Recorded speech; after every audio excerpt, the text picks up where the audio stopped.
بسم اللہ الرحمن الرحیم۔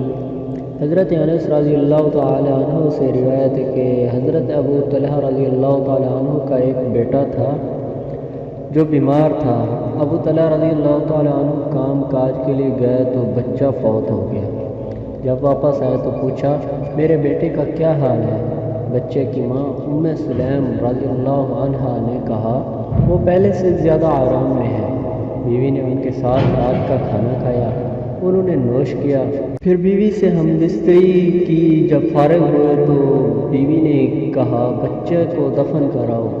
جب صبح طلوع ہوئی تو ابو طلحہ نے رسول صلی اللہ علیہ وسلم کی خدمت میں اس بات کی اطلاع دی تو آپ صلی اللہ علیہ وسلم نے فرمایا کیا تم نے رات کو ہم بستری کی؟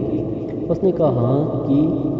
آپ صلی اللہ علیہ وسلم نے دعا فرمائی اللہم بارک لہما، اے اللہ ان دونوں کو برکت عنایت فرما۔ اللہ تعالیٰ نے بیٹا عنایت فرمایا۔ مجھے ابو طلحہ نے کہا اس کو اٹھا کر حضور اکرم صلی اللہ علیہ وسلم کی خدمت میں لے جاؤ، اور اس کے ساتھ چند کھجوریں بھی بھیجیں۔ آپ صلی اللہ علیہ وسلم نے استغفار فرمایا کیا کوئی چیز اس کے ساتھ ہے؟ اس نے کہا ہاں ہے، چند کھجوریں ہیں۔ حضرت صلی اللہ علیہ وسلم نے ان کو لے لیا اور اپنے منہ مبارک میں ان کو چبا کر ان کو نکالا اور بچے کے منہ میں ڈال دیا، پھر اس کو گھٹی دی اور اس کا نام عبداللہ رکھا۔ بخاری شریف کی روایت ہے کہ ابن عینیہ نے کہا کہ ایک انصاری نے کہا اس نے عبداللہ کے 9 بیٹے دیکھے تھے۔